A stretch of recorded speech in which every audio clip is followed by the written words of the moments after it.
कम बोलो, काम का बोलो। कैसा बोलो? काम का बोलो। मंदिर में जाओ, सत्संग में जाओ।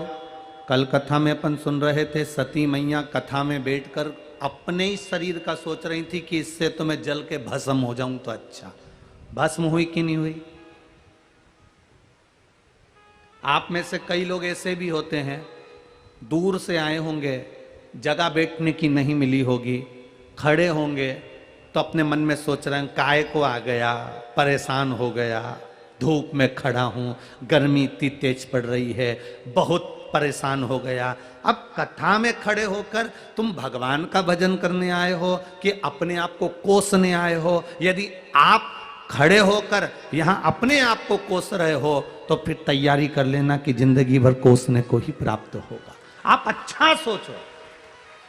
पंडाल में पहुंचने से पहले, कथा में पहुंचने से पहले भगवान को धन्यवाद देना कि बड़ी कृपा करी सरकार, आपने बड़ी कृपा करी मेरे भोलेनाथ, हमारे पास में कथा करवा दी। कहाँ सीहोर कथा सुनने जाते, कहाँ दूर दूर कथा सुनने जाते, खेतान परिवार ने यहाँ बुला लिया और हम लोग कथा सुनने यहाँ बैठ गए। ये प्रभु कृपा है। ये एक बहन ने पत्र लिखा है, यहीं की है।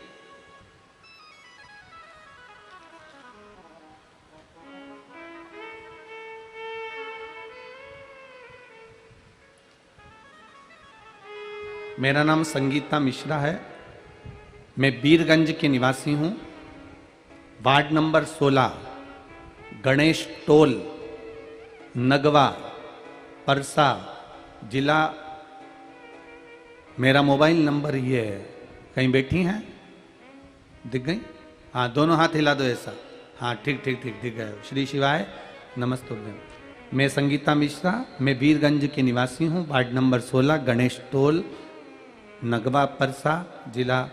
मेरा मोबाइल नंबर ये है। गुरुदेव श्री शिवाय नमस्तुभ्यम। बीरगंज में रहते रहते जीवन निकल गया, पर बाबा की कृपा का मैं क्या बखान करूं।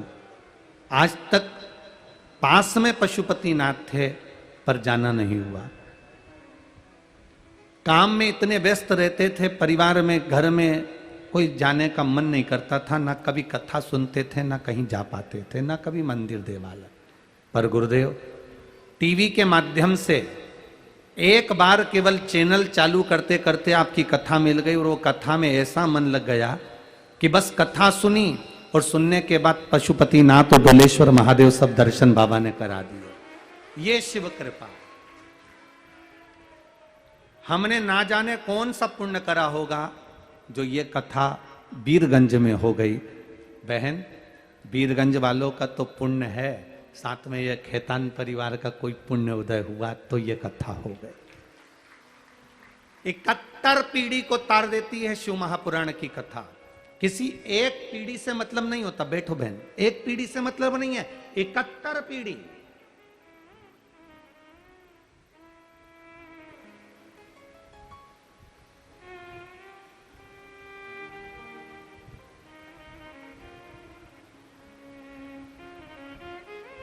कोई अधोगति में मर गया, अचानक मर गया, अटैक में मर गया, चलता फिरता मर गया, गर्भ में मर गया, अधोगति में मर गया। बहुत अभिलाषा उसके मन में थी, मैं ये भी करूंगा, मैं वो भी करूंगा, मैं ये कर दूंगा, मैं वो कर दूंगा। इतनी अभिलाषा लेकर व्यक्ति के जब प्राण छूट जाते हैं तब ये जीवात्मा ऊपर जब जाती है तो परमात्मा से विनय करती है कि मेरी मुक्ति का कोई यत्न करो। क्योंकि जो बहुत फैलारा फैलाया होता है, बहुत कुछ करना है उसको जिंदगी में, तो वो खाना भी नहीं खा पाता, पानी भी नहीं पी पाता, बस अपनी लगन में काम करता रहता है। मैं ये कर लूं, मैं वो कर लूं, मैं ये कर दूंगा, मैं वो कर दूंगा। फैलारा फैला हुआ है और एकदम मृत्यु ने जकड़ लिया, एकदम काल ने जकड़ लिया और उसके प्राण छूट गए, वो मर गया। मरने के बाद वो जीवात्मा, गरुड़ पुराण कह रही है, वो जीवात्मा उस परमात्मा से कहती है, अपने पूर्वजों से, अपने पितरों से कहती है कि मेरी मुक्ति, मैं भटकता रहा, ये भी करना है, वो भी करना है, मेरा चित्त एक जगह स्थिर नहीं हो पाया, अब मेरी मुक्ति का यत्न करो। तब पूर्वज भी कहते हैं, भगवान बैकुंठ अधिपति भी कहते हैं, जिस दिन कैलाश अधिपति कृपा कर देंगे और तेरे कुल में कभी जीवन में एक बार शिव महापुराण की कथा हो गई तो तेरी मुक्ति सहज हो गई। तुझे ना पिंड की जरूरत, ना तर्पण की, ना तिलांजलि की, ना किसी चीज की जरूरत है। बस तेरे परिवार का व्यक्ति अगर कभी कथा सुनने भी चले गया, या जीवन में उस कुल में, उस परिवार में 71 पीढ़ी में भी अगर शिव महापुराण की कथा हो गई तो तेरी मुक्ति सहज हो गई। फिर तुझे नहीं भटकेगा, तू कभी जीवन में भटक ही नहीं सकता। सहजता है शिव तक। और मेरी जीजियों, मेरी बहनों और मेरे भाई, मेरी माताएं जब इस कथा को सुनती हैं, उनका गर्भ, किसी किसी नारी का 3 महीने का, कोई 4 महीने का, कोई 5 महीने का, कोई 6 महीने का, कोई 8 महीने का गर्भ किसी का गिर जाता है, कोई कुंवारी अवस्था में मर जाता है।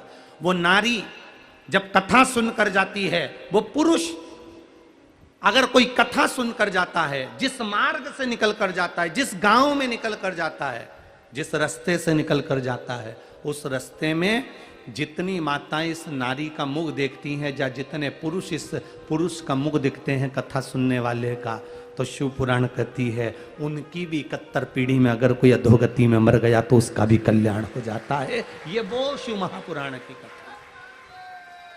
कोई सहज नहीं है शिव महापुराण की कथा की सहजता में मिल गई। सारी पुराणे सहजता में मिल सकती है। जब तुम चाहो तब करवा सकते हो, जब तुम्हारी मर्जी पड़े तब तुम करवा सकते हो, क्योंकि भागवत कथा के जजमान है राजा परीक्षित, रामचरितमानस के यजमान है राजन काशी नरेश। प्रत्येक पुराण का यजमान कोई ना कोई राजा हुआ है। केवल शिव महापुराण के यजमान केवल देव अधिदेव महादेव और माता पार्वती हैं, इसके सिवा कोई नहीं।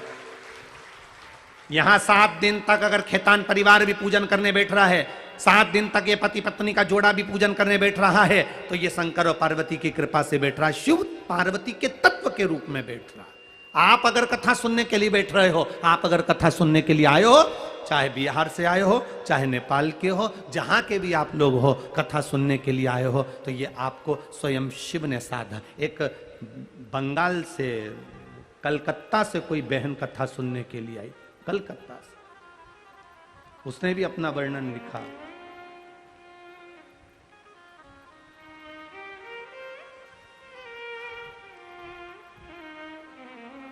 अंजलि साव कलकत्ता हावड़ा से कथा सुनने आई है। अंजलि साव कलकत्ता हावड़ा से आई है। कहीं बैठी हो तो हाथ हिला सकती है। अंजलि साव कलकत्ता हावड़ा से कथा सुनने अपनी मां को लेकर आई है, जिनकी मां अपने घर से कभी बाहर नहीं निकलती थी। उस मां का मन करा, टीवी पर कथा सुनते सुनते ये शरीर बेकार हो गया है, कभी आज तक घर से बाहर नहीं निकली, ये शरीर चल नहीं पाता, मन है एक बार कथा सुन लूं। बेटी ने कहा नेपाल में हो रही है, दूसरा देश, अपने देश में कहीं हो तो अपन चल चले। ना ना, फिर मौका मिले ना मिले, तुम चल नहीं पाओगी, चल नहीं सकोगी, सब चलूंगी। और वो अपनी माँ को लेकर यहाँ पहुंच गई कथा सुनने के लिए। माँ भी चलकर आई। ये शिव तत्व है, ये शंकर है, ये उघड़ी है। हम केवल कथा के पंडाल में नहीं बैठे हैं। पहले भी कथा में कल कहा था, ये कल्प वृक्ष है, ये कथा का पंडाल नहीं है, कल्प वृक्ष। जिस वृक्ष के नीचे बैठकर जो सोचोगे वो मिल जाएगा। एक चोर को नहीं मालूम था, एक व्यक्ति को नहीं मालूम था कि मैं कहाँ बैठा हूँ। जंगल में जाते जाते एक वृक्ष के नीचे अंधेरे में पड़ गया, भूख लगने लगी। विचार करा इस जंगल में कहाँ से भोजन आएगा, पर भूख लग रही है, कहीं से भोजन आ जाए तो अच्छा। उसको नहीं मालूम था कि कल्प वृक्ष है। उस वृक्ष के नीचे उसके लिए चांदी की थाली में भोजन लग कर आ गया। उसने भोजन कर लिया। थोड़ी देर बाद उसके मन में आया, अब तो नींद आ रही है, कहीं से गादी तकिया मिल जाए तो अच्छा। उसको नहीं मालूम कि कल्प वृक्ष है। मखमल का गादी तकिया आ गया, वो सोने लगा। फिर उसके मन में आया, मैं सो गया और इतने में शेर आया और मुझे खा गया। तो उसको नहीं मालूम है कि कल्प वृक्ष है। इतनी देर में शेर भी आ गया, उसको निपटा के चले गया। उसको मालूम नहीं कि मैं कल्प वृक्ष के नीचे बैठा हूं। शंकर भगवान की कथा जिस क्षेत्र में होती है, शिव जी की कथा जिस जगह पर होती है, शंकर भगवान की कथा जिस पंडाल में होती है, जिस स्थान पर होती है, वो जितनी देर शंकर का नाम उच्चारण होता है उतनी देर वो कल्प वृक्ष होता है। उसके नीचे बैठकर हम जो मांगते हैं 3 महीने में मेरा देव अधिदेव महादेव ये झोली को भरकर पहुंचा देता है। यह कोई सहज है शिव तत्व? उसको सुनना मात्र, श्री शिवाय नमस्तुभ्यम मंत्र का उच्चारण कर लेना, शिव तत्व को जान लेना, यह सहजता नहीं। उसको पहचानो, उसको जानो, और जब हम उसको जानेंगे तो अपने आप एक सुख का भान होगा, एक आनंद की अनुभूति होगी, शिव तत्व की प्राप्ति होगी। उसको जानने